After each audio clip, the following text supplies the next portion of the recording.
जिन भावनाओं का चर्चा हम कर रहे थे वो संवर भावनाओं की 57 भावना भाव से रहे जाते हैं।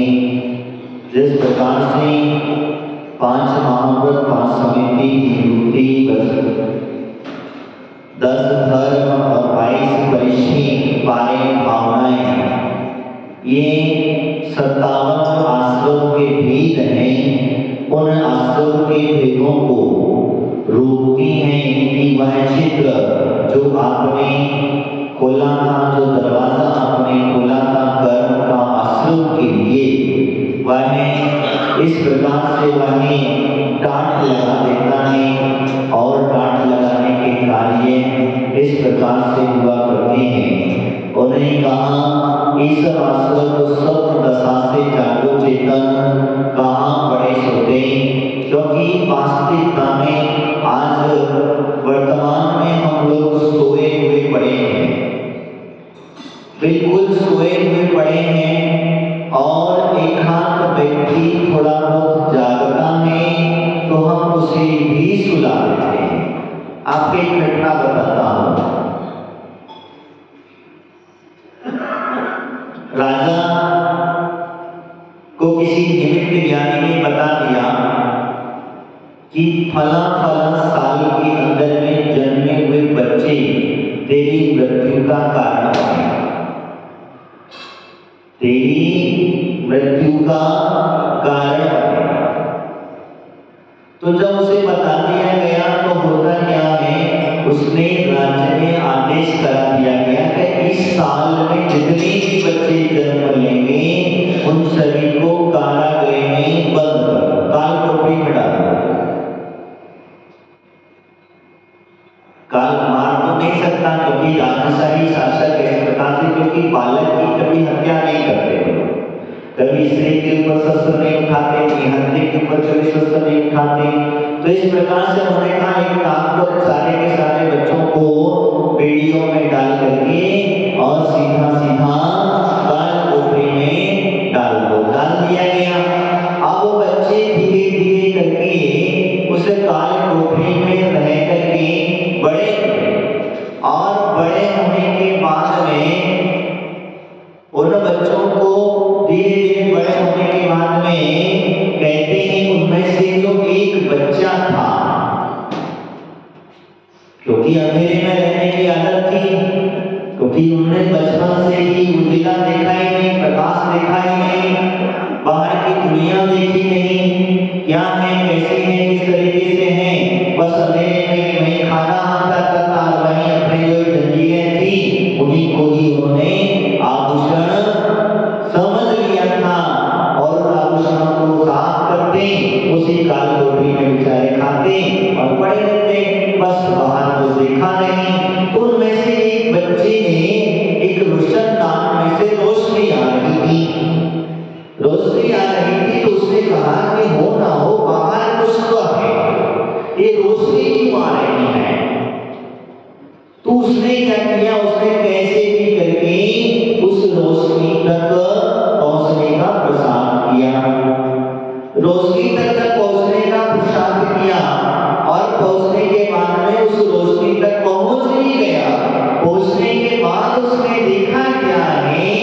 निकल करके बाहर की दुनिया को देखा और बाहर की दुनिया को देख करके उस बालक ने बहुत कुछ देखा, सबको देखा, सब क्योंकि बच्चे कभी से था नहीं, नया नया बेचारा बाहर निकला तो और बहुत आनंद आया और उसे इतना आनंद आया कि उसकी आनंद का पारा नहीं रहा। तब उसने कहा कि अपने साथी भी इस कारागृह में पड़े हुए हैं, यानी अपने साथी भी कारागृह में पड़े हुए हैं। और जब साथी कारागृह में पड़े हैं तो क्या करना चाहिए? उनको भी बाहर की दुनिया दिखाना चाहिए, बाहर की हवाएं लगना चाहिए, बाहर के वातावरण में उन्हें जाना चाहिए। तो उसने क्या करा? जिस रोशनदान से वो बाहर गया था उसी रोशनदान से पुनः अंदर गया। अंदर जाकर के उसने एक एक बच्चे को समझाने की कोशिश करी। बाहर अच्छी दुनिया है, ये है, वो है, ऐसा है, बहुत आनंद है, बहुत सारे खेलने कूदने, सारी चीजें उसे समझाने की कोशिश करी। लेकिन कहते हैं ना कि सत्य की तरह कहोगे तो कोई उसे स्वीकार नहीं करेगा। अगर आपसे कहा जाए कि मोक्ष बहुत सुंदर है तो कितने लोग मोक्ष जाने को तैयार होंगे?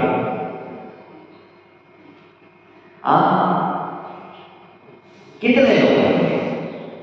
कोई नहीं होगा।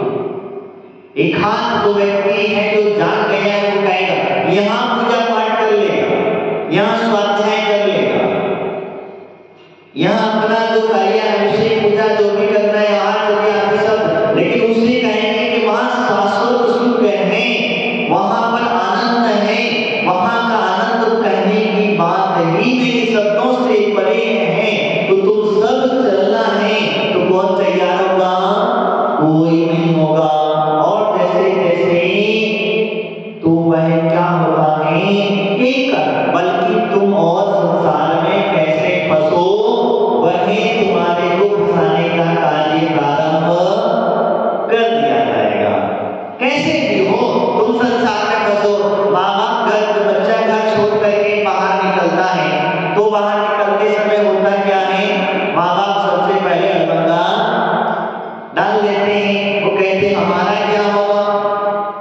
मैं पूज्य गुरुदेव कुछ सरस्वती महाराज जब उनके मन में वैराग्य के भाव हुए और जब वैराग्य के भाव हुए तो कहते हैं उनकी एक काकी थी, माँ तो बचपन में ही अंधी थी, 8 साल के हुए तो माँ चल बसी, पिता जन्म होते ही चल बसे, पिता जो है जन्म होते ही चल बसे और माँ जो थी 8 साल 9 साल के थे लगभग जब आंखों से अंधी हो चुकी थी और उस समय वो भी इस अब काकी थी, बड़े हुए, बड़े होने के बाद में काकी थी तो काकी हमेशा इन्हें जाने नहीं देती थी।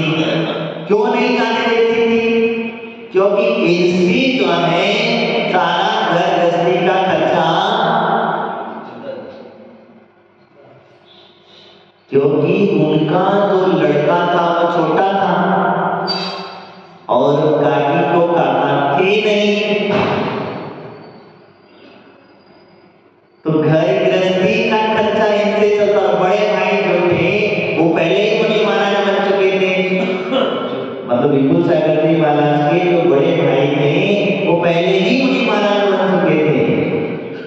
अब तो बच्चे क्या है तो वो थे तो काकी उन्हें जाने ना दे, जब भी जाए तब भी कुछ ना कुछ अलबंगा डाल दे, जब भी जाए कुछ ना कुछ परेशानी खड़ी कर दे और उनके मन में तीव्र वैराग्य के भाव।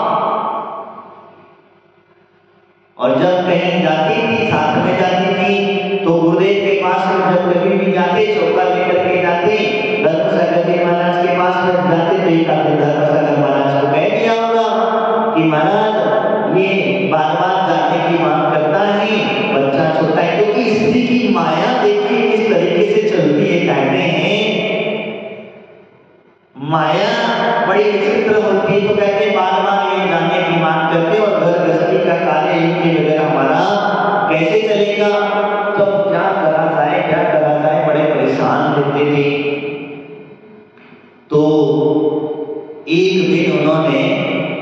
क्या किया, क्योंकि जाने तो देते नहीं थे, अब कुछ भी कैसे पहला फैसला करके अपनी काकी से एक पत्र लिखवा लिया। उसने नहीं लिखवाया, उनकी एक बंदी भांजी थी, महाराज की एक बहन की लड़की थी, वो भी वहीं रहती थी, तो उसे प्यार से लेकर के, क्योंकि काकी को कहाँ लिखना आता था, काकी को लिखना आता नहीं था, और भांजी थोड़ी पढ़ी लिखी थी, तो उससे क्या करा, काकी की डुप्लीकेट साइन करवा करके पत्र लिखवा करके दे लिए, और उस माली से कहा बेटा एक काम करना, ये थैला जो है खेत में रखे आना। क्या करना, उनके खेती बाड़ी का काम था, बहुत असल जमीन जायद की, पहले जमीन जायद तो पहले ही उन्होंने अपने परिवार के नाम पे कर, अपने नाम से कुछ भी रखा नहीं था, तो खेत में रह जाना। अब होता है चुपचाप गई, वो के बच्ची तो थी छोटी, क्या था इसको समझ में इतना आया, तो उसने कहा ठीक है, रख दिया। और रखने के बाद में होता क्या है कि महाराज जब गृहस्थ जीवन में थे, तो उन्होंने चुपचाप घर से खेत में जा रहे हैं, ऐसा बोलते कि खेत से बैठ गया और छू अंदर हो गए। अब हो गए तब क्या हुआ, काकी को जब पता चला कि महाराज तो गए, अब तो बन के महाराज बनने के लिए चले गए, तब कहने का तात्पर्य मेरा है कि वो तो जाकर के फिर उन्होंने दीक्षा ले ली, बाद में काकी ने परमिशन दे दी कि भाई अब इसको रोकना संभव नहीं है और ज्यादा रोकना भी नहीं चाहिए। तो कहने का मतलब जिस व्यक्ति ने बाहर का, यानी कि जिसमें मोक्ष का आनंद समझ लिया है, जिस व्यक्ति ने आत्मा का दर्शन कर लिया है, वो व्यक्ति घर में नहीं टिक सकता है। वह व्यक्ति को तो कितना भी लाख कोशिश करोगे रुकाने की, तो वो रुक नहीं सकता है। ऐसे हमारे गुरुदेव हैं विपुल सागर जी महाराज, जाकर के धर्म सागर जी महाराज से दीक्षा हुई, और इस प्रकार से आने वाली बसंत पंचमी जो है उस दिन उनकी दीक्षा भी फाइनल हो गई, दीक्षा हो गई थी। तो ऐसी तो मैं जो चर्चा कर रहा था, उस राजा ने जो आज्ञा की थी, जो बच्चा बाहर निकला था, बाहर निकलने के बाद में हुआ क्या, जब वो अंदर आया, सबको समझाया, कहा देखो भैया बाहर बहुत कुछ आनंद है, बहुत कुछ है। तब उन्होंने इस चीज को समझाने की कोशिश करी, उन्होंने एक में नहीं, दो ने नहीं, तीन ने, जितने 40, 50, 60 जो भी बच्चे थे, अब उन्होंने क्या करा यार, रोज रोज की किटकिट है, बोले इसको ही पढ़ाते हैं, बोले देखिए, और कहते हैं उन्हीं जंजीरों से उसे ही मार डाला। क्या करा, क्यों मार डाला, क्यों मार डाला, कोई गलत काम किया था नहीं, वो सिर्फ ये क्या कर रहा था कि बताने का काम, बाहर का अच्छा मार्ग बता रहा था, सही रास्ता बता रहा था, और सही मार्ग पर चलने का कार्य बता रहा था, तो उसकी बात हमें पसंद नहीं आती है। तो मैं जो आपसे यह कहना चाहता हूँ कि जो व्यक्ति स्वप्न दशा से जागा हुआ नहीं है, वो जाग जाए। हमारे दिगंबर विधानसभा जगाने के लिए आते हैं, किसके लिए आते हैं, आपको जगाने के लिए आते हैं, लेकिन फिर भी व्यक्ति अगर सोने का नाटक करे तो क्या करा जाए, एक सोना होता है जिससे निद्रा पूरी की जाती है, और एक सोना होता है नौटंकी की जाती है, खाली चद्दर ओढ़ के मुंह पे ढाकी और आंखें बंद करके पड़े रहे, कहने का आलसी बना कर इसको कहते हैं हम। तो शरीर की थकान निकालने के लिए सोने वाला व्यक्ति तो तुरंत जगाओगे तो जग जाएगा, लेकिन जो आलसी है, प्रमादी है, और उसे कार्य करना ही नहीं है, उसे कितना भी हिलाओगे तो हिलने वाला, हिलेगा क्या, नहीं हिलेगा। तो कभी कभी ऐसी बातें हो जाती हैं। तो हम जहां पर जिस अवस्था को जगाने की बात करते हैं, तो वहां पर कितना होता है, तो हम मंदिर को आते हैं, पूजा भी करते हैं, और इसके पश्चात अगर कहीं बात आ जाए कि महाराज के प्रवचन सुनने है, तो क्या होता, अरे टाइम नहीं है, दुकान जाना है, मेरी फलाने जगह जाना है, यहाँ जाना है, वहां जाना है, तमाम तरह की बातें। अब यदि कुछ झगड़ा हो जाए कोई तमाशा नौटंकी वाला आ जाए तो, नाचने वाला आ जाए तो, तब तुम्हारी दुकान, तब तुम्हारा काम, तब तुम्हारा ऑफिस, तब तुम्हारी व्यवस्थाएं अरे तुम जो पूजा नहीं कर रहे, पूजा करना भी छोड़ देगा, वो कहेगा जाकर पूजा करो, मुझे ये थोड़ी ना रोज रोज आने वाला है। तो कहने का तात्पर्य मेरा यही है कि भैया तुम जिस स्वप्न को देख करके चल रहे हो उससे जाग जाओ, अन्यथा नहीं जाओगे तो वही स्थिति होगी जो ऊपर हमने 57 आश्रम के भेद आपसे कहे हैं। वो 57 कर्म है और आप जिन कर्मों को प्रति समय बांध रहे हो, बुला रहे हो, कोई दूसरा नहीं बुला रहा है, कहीं दूसरी जगह से नहीं आ रहे हैं।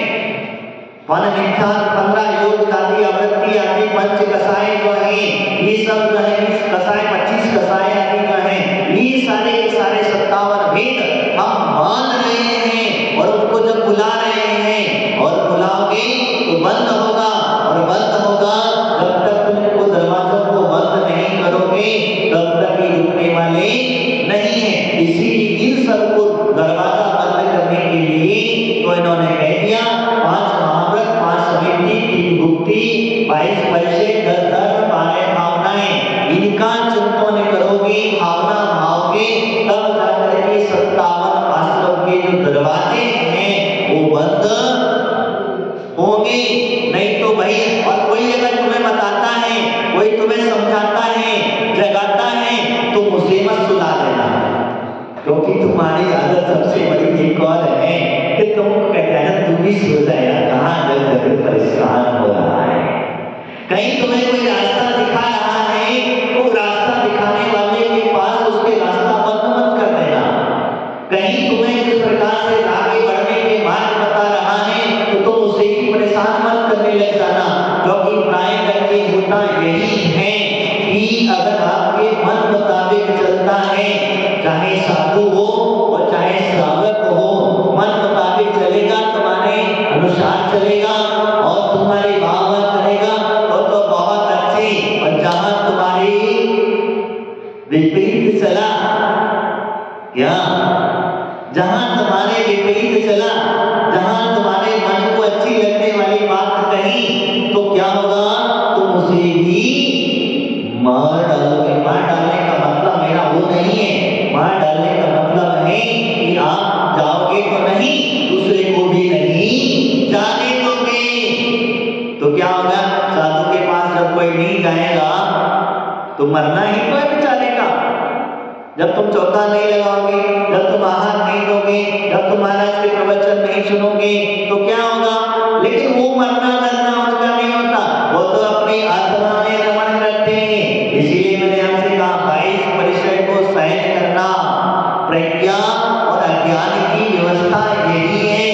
प्रज्ञावान व्यक्ति जो होता है वो हजारों के बीच में भी अपने आप को अकेला बना लेता है और प्रज्ञावान अकेले में भी और तो फिर परमानंद को प्राप्त कर लेता है। इसी वजह से हमारे मुनिराज जो थे, तीर्थंकर भगवान जो थे, वो जंगलों में गए, एकांत में गए, पहाड़ों की चोटियों पर गए, शमशान में गए और वहां जाकर के अपनी धर्म साधना को किया और ऐसी साधना और ऐसा ध्यान लगाया कि मां ने कर्म के साथ साथ अंतर कर्मों को नष्ट करके उस कार्य कर्मों के नष्ट करते हुए मोक्ष को प्राप्त कर लिया। तो आज की दुनिया, आज का संसार कहता है तुम किसी संबोधन करने की जरूरत नहीं है। हमारे पूज्य गुरुदेव सागर जी महाराज हमेशा कहा करते थे, बेटा अगर सभी को ज्ञान देते बैठोगे तुम रास्ते से भटक जाओगे, क्योंकि तुम्हें चिंता लगी रहेगी। क्या तुम्हें चिंता लगी रहेगी? क्या चिंता लगी रहेगी? अरे मेरे प्रवचन में कोई आता नहीं है, मेरे प्रवचन में 4 लोग बैठेंगे। अरे तुम्हें जिसको ज्ञान चाहिए वो तुम्हारे पास आएगा और जिसे नहीं चाहिए वो अपने घर में जाके सो जाएगा। तो सोते हुए इंसान को जो नौटंकी कर रहा है उसे जगाना नहीं। समझ में आया?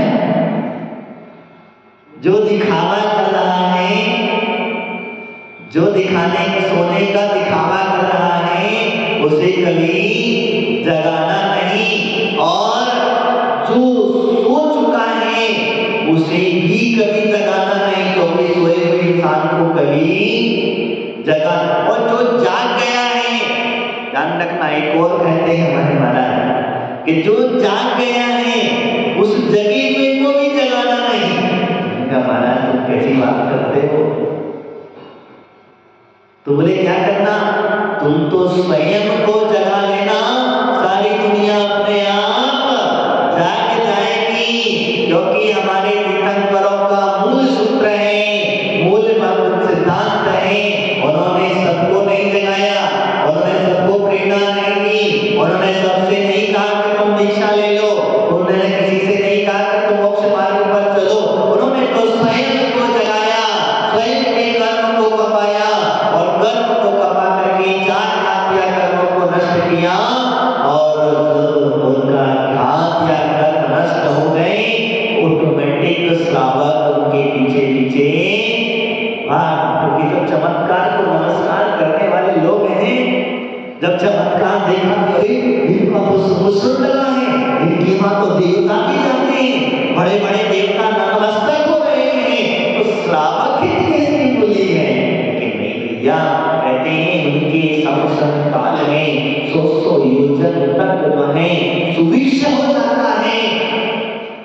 100 योजन जो रहने वाले जीव हैं, उन जीवों के भाव बदल जाते हैं, उनके अंदर में धर्म भावनाएं जागृत हो जाती हैं। तो ऐसा कार्य हुआ करता है। मैं आपसे जो है रहा था, स्वप्न दशा से जगाने की बात यहाँ पर करते हैं। कहीं चेतन, तू जो सोने का नाटक कर रहा है, इसे जाग और जाग करके इन आश्रमों को रोकने की कहते हैं भाव सुभासु रहित शुद्ध भाव भावे। आगे कहते हैं कि वास्तविकता में जो भाव है वो शुभाशु से रहित करो। क्या करना, अभी मत छोड़ देना, नहीं तो पता चलेगा बड़ा काम हो जाएगा। तुम अभी मान लो शुभ में भी पूरे नहीं आए, अशुभ की तो बात छोड़ो, पहले अशुभ को छोड़ने की कोशिश करो। पहले जो अशुभ भाव हमारे अंदर में चल रहे हैं, उन अशुभ भावों को त्यागने की कोशिश करो, उनसे छूटने का प्रयास करो और शुभ कार्य करो, जितना हो सके उतना शुभ कार्य करो। अशुभ कार्य कोई भी नहीं करना। और जिस दिन शुभ कार्य तुम्हारे लिए पूर्ण हो जाए, अशुभ कार्य तो न बचे, एक भी अशुभ कार्य न बचे और अशुभ आश्रम न बचे, उस दिन शुभ को भी छोड़ देना और शुभता को प्राप्त हो जाना। इसीलिए कहा, लेकिन कहीं कहीं हमारे ज्ञानी लोग हमें क्या ज्ञान दे देते हैं कि भैया शुभ भी और अशुभ भी दोनों छोड़ो। अशुभ का जो है वो सोने लोहे की बेड़ी है और शुभ जो है वो सोने की बेड़ी है। शुभ है पुण्य करोगे, क्या करोगे, शुभ कार्य में पुण्य कार्य होगा, तो पुण्य कार्य करोगे तो सोने की बेड़ी है। और अशुभ कार्य करोगे, पाप कार्य करोगे तो वह लोहे की बेड़ी है। तो बेड़ी क्या कहते हैं वो ज्ञानी हमारे, बेड़ी तो बेड़ी, चाहे सोने की पहलो चाहे लोहे की। लेकिन एक बात बता दो, सोने की पहनोगे तो तुम्हारी इज्जत ज्यादा बढ़ जाएगी, लोहे की पहनोगे तो तुमको कोई भी तरीके नहीं कहेगा। तो कौन सी अच्छी, सोने की लोहे की? लोहा पहनना पसंद करोगे, सोना? जब सोना पहनना पसंद करोगे तो लोहे का चक्कर पहले छोड़ो, लोहे को हटाओ। जितना लोहा तुमने जमा कर रखा है उस लोहे को विदा करो, बाहर निकालो। आश्रम करते सोमवार की भावना पाते हुए लोहे के जितने भी दरवाजे हैं उन सबको बंद कर दो। तो इसीलिए ये सारी बातें यहाँ समझाते हुए उन्होंने कहा है, वह कहते हैं और इन दोनों की अवस्था संवर भाव को भावे। आगे उन्होंने कहा डांट लगत ये नाम पड़ी बंधार पार जावे। और जैसे ही ये डांट लगेगी, ध्यान रखना, जैसे ही ये डांट लगेगी और जैसे डांट लगते ही हमारे जीव की गति हमेशा ऊर्ध्वगमन की ओर होने लग जाएगी। अधोगति का पात्र नहीं बनेगा, अशुभ गति का पात्र नहीं बनेगा, नरक प्रेत गति का पात्र नहीं जाएगा। पुण्यवान जीव जो होता है वह स्वर्ग में जाएगा या फिर मनुष्य पर्याय को धारण करेगा और मोक्षता को प्राप्त करेगा।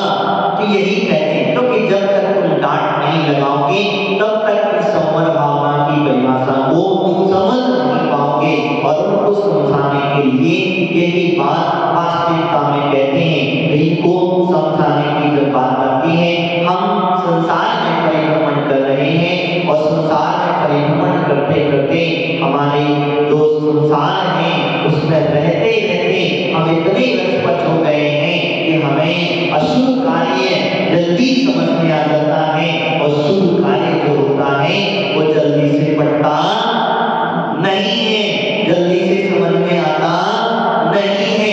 क्यों नहीं आता है? तो मैं हमेशा वास्तविकता में कहते हैं, जैसे डोमा कहते रस्सी पर रस्सी आवत जात है, कहते हो ना तो सिल पर रस्सी आवत था, सिल पर हो परेशान क्यों हो जाता है? जब रस्सी आगे जाने वाली रहेगी तो उसका निशान बनता है कि नहीं बनता है? क्यों बनता है? किससे बनता है? कोई ने काटा, कोई ने छीला, नहीं छीला, रस्सी आने।